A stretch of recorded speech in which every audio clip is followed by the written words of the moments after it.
Welcome back to my channel Bubai sir academy. আজকে আমি class 12-এর একটা কবিতা ইউলিসেস, সেই কবিতাটার আমি ইন্ট্রোডাকশন আজকে করিয়ে দেবো। প্রত্যেকটা কথা মন দিয়ে শুনবে, প্রত্যেকেই কিন্তু ভালোভাবে দেখবে, প্রথম থেকে মন দিয়ে শুনবে। কবিতাটার মূল বিষয়বস্তু কি, কি নিয়ে কবিতাটা লেখা হচ্ছে, প্রত্যেকটা জিনিস কিন্তু আমি আজকে বলে দেবো। মেন আইডিয়াটা আমি কিন্তু আজকে তোমাদের ইন্ট্রোডাকশনের ক্লাসে দিয়ে দেবো। তাই প্রত্যেকটা কথা ভালোভাবে শোনো, মন দিয়ে শোনো, এবং যদি ভিডিওটা ভালো লাগে তাহলে কিন্তু একটা কমেন্ট এবং একটা লাইক করে যাবে, এবং বন্ধুদের সাথে শেয়ার করতে কিন্তু তো চলো প্রথম থেকে শুরু করা যাক। দেখো কি আছে, Ulysses written by Alfred Lord Tennyson. টেনিসনের লেখা ইউলিসেস, সেই গল্পটা আজকে আমরা কিন্তু ইন্ট্রোডাকশন ক্লাস করতে চলেছি। কি আছে না, টেনিসন যিনি কোথাকার পোয়েট ছিলেন, যিনি ছিলেন ভিক্টোরিয়ান এজের একজন poet. Ulysses is a famous dramatic monologue written by Alfred Lord Tennyson, one of the greatest poets of the Victorian age. Victorian এজের একজন পোয়েট ছিলেন কে? Alfred Lord Tennyson. তিনি এই যে ইউলিসেস পোয়েম সেটা তিনি লিখছেন। কখন লিখছেন এই পোয়েমটা, কখন লেখা হচ্ছে? তিনি ছিলেন একজন রাজা, ইউলিসেস ছিলেন একজন রাজা। Example of dramatic মোনোলগ। এক্সাম্পল কিসের? ড্রামাটিক মোনোলগের একটা এক্সাম্পল হচ্ছে টেনিসনের এই ইউলিসেস কবিতাটা। ভালোভাবে মন দিয়ে শুনবে। এটা লেখা হচ্ছে কখন? এই যে কবিতাটা ইউলিসেস, এই কবিতাটা লেখা হচ্ছে কখন? 1833। It was written in the year 1833 and it was published in the year 1842। দেখো, লেখা হয়েছে একটা সময়, কিন্তু পাবলিশড হচ্ছে আর একটা সময়। লেখা হয়েছিল কখন? 1833-তে। 1833-তে লেখা হয়েছে এবং পাবলিশ হচ্ছে কখন? 1842-তে। এই ইনফরমেশনটা মনে রাখবে। বোঝা গেল? এতদূর ক্লিয়ার? নেক্সট দেখো, আমি তোমাদের একটু গল্পটা বলে দিই। Tennyson wrote this poem after the death of his close friend Arthur Halam.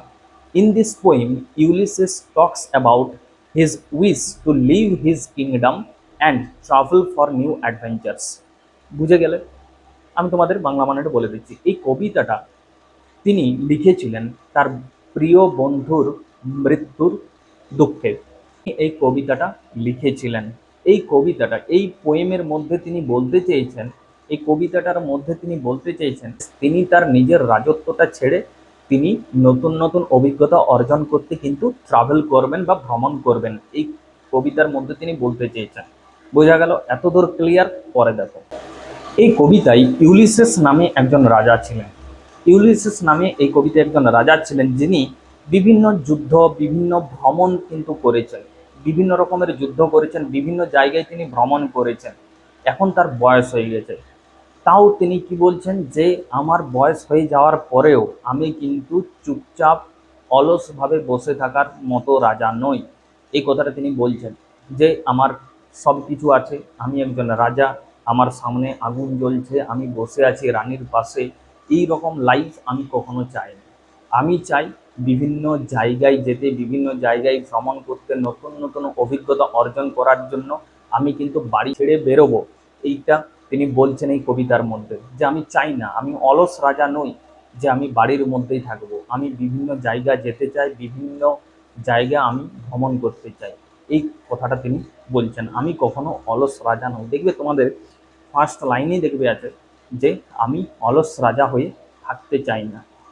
তার জন্যেই তিনি বলছেন যে আমি কোনো অলস রাজা নই। বয়স কোনো ম্যাটার করে না। Age is just a number, nothing else. Age is just a number, nothing else. বয়স কোনো বড় ব্যাপার নয়, বয়স শুধুমাত্র একটা নাম্বার, অন্য কোনো কিছু না। দেখো, আমি কবিতাটার মূল ভাবটা দিয়েছি যে জীবনে কখনো হার না মানা। এটা হচ্ছে কবিতার মূল ভাব। কি বলতে চাইছে? জীবনে কখনো হার না মানা। এই যে ইউলিসেস যিনি রাজা, তিনি কখনো হার মানতে চাননি, তার জীবনে হার মানতে চাননি। কেন?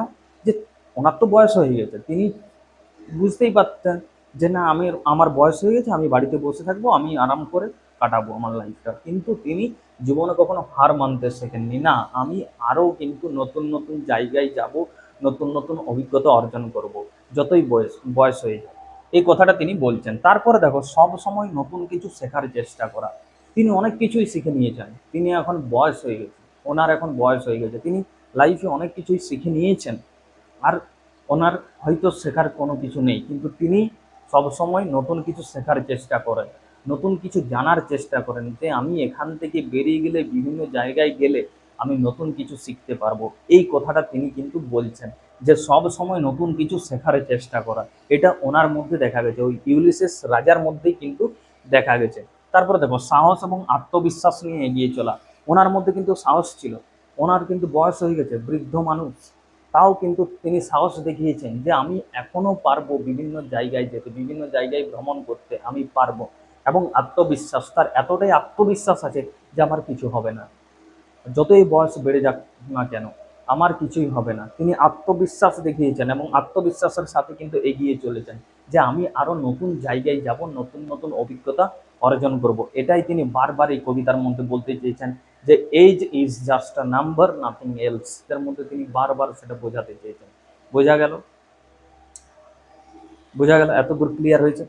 এই কবিতার মধ্যে কবি আমাদেরকে একটা মেসেজ দিতে চেয়েছেন, কিছু শেখাতে চেয়েছেন, যে বয়স যাই হোক না কেন, বয়স যাই হোক না কেন, স্বপ্ন এবং চেষ্টা যদি ঠিক থাকে তাহলে কিন্তু কখনো থেমে থাকা যায় না।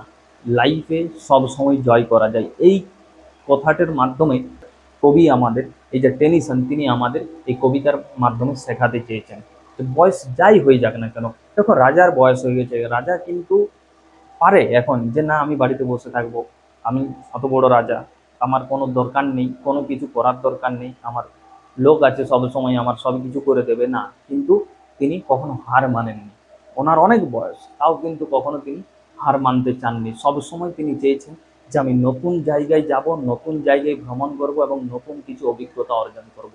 এই কথাটা তিনি বারবার কিন্তু বলতে চেয়েছেন আমাদের এই ইউলিসিস কবিতার মধ্যে। বোঝা গেল? আমি একবার ওভারঅল তোমাদেরকে বুঝিয়ে দিচ্ছি যে ইউলিসেস লিখেছেন আলফ্রেড লর্ড টেনিসন। এই যে টেনিসন, তিনি হচ্ছেন একজন ভিক্টোরিয়ান এজের পোয়েট। ভিক্টোরিয়ান এজের পোয়েট ছিলেন লর্ড আলফ্রেড টেনিসন বা আলফ্রেড লর্ড টেনিসন। বোঝা গেল? Ulysses he was a king, তিনি ছিলেন একজন রাজা। তিনি ছিলেন একজন রাজা, এবং যখনই কবিতাটার কথা বলছে তখন ওনার বয়স হয়ে গেছে, অনেকটাই বয়স হয়ে গেছে। তারপরে দেখো example, this is an example of a dramatic monologue. Dramatic মনোলগের একটা এক্সাম্পল হচ্ছে এই পোয়েমটা। রিটেন ইন দ্য ইয়ার 1833, 1833 সালে এই পোয়েমটাকে লেখা হয়েছে এবং পাবলিশ করা হয়েছে 1842-তে। বোঝা গেল? এই কবিতাটার মূল ভাব আছে জীবনে কখনো হার না মানা। ইউলিসেস যিনি রাজা, তিনি কখনো জীবনে হার মানতে চাননি। সব সময় নতুন কিছু শেখার চেষ্টা করা, বয়স যাই হোক না কেন তিনি সবসময় নতুন কিছু শেখার চেষ্টা করেছেন, নতুন নতুন জায়গায় যাওয়ার চেষ্টা করেছেন, নতুন কিছু জানার চেষ্টা করেছেন, নতুন অভিজ্ঞতা অর্জন করার চেষ্টা করেছেন। সাহস এবং আত্মবিশ্বাস নিয়ে এগিয়ে চলা। তিনি সাহস দেখিয়েছেন যে age is just a number, nothing else. Age হচ্ছে একটা শুধুমাত্র নাম্বার, অন্য কোনো কিছুই না। এবং আত্মবিশ্বাস নিয়ে এগিয়ে যাওয়া, যতই বয়স হয়ে যাক না কেন আমি আত্মবিশ্বাসের সঙ্গে আমি নতুন নতুন জায়গায় ভ্রমণ করব, নতুন নতুন অভিজ্ঞতা অর্জন করব। এই কবিতাটার মধ্যে তিনি এই সব কিছু বোঝাতে চেয়েছেন। তো আজকের ইন্ট্রো ক্লাস ছিল আজকের ইন্ট্রো ক্লাসটা এত দূরেই থাক। কবিতাটা আমি ভালোভাবে বুঝিয়ে দিলাম, কেমন লাগলো অবশ্যই কিন্তু কমেন্ট করে জানাবে। এরপরে আমি লাইন বাই লাইন তোমাদের এক্সপ্লেন করে বোঝাবো। 4 থেকে 5টা করে লাইন আমি পড়াবো প্রত্যেকদিন, এবং সেই লাইনের পুরো ইনার মিনিংগুলো জানতে হবে। শুধু লাইনের মানে নয়, ইনার মিনিংগুলো জানতে হবে। তো প্রত্যেকটা জিনিস আমি লাইন ধরে ধরে তোমাদের পড়িয়ে দেবো। ভিডিওটা কেমন লাগলো, কেমন বুঝতে পারলে অবশ্যই কিন্তু আমাকে একটা কমেন্ট করে জানাবে, আর ভিডিওটা একটু শেয়ার করে দেবে বন্ধুদের মধ্যে। তো চলো এখানে আজকে রাখছি, পরের দিন আরও দেখা হবে। ততক্ষণের জন্য বাই।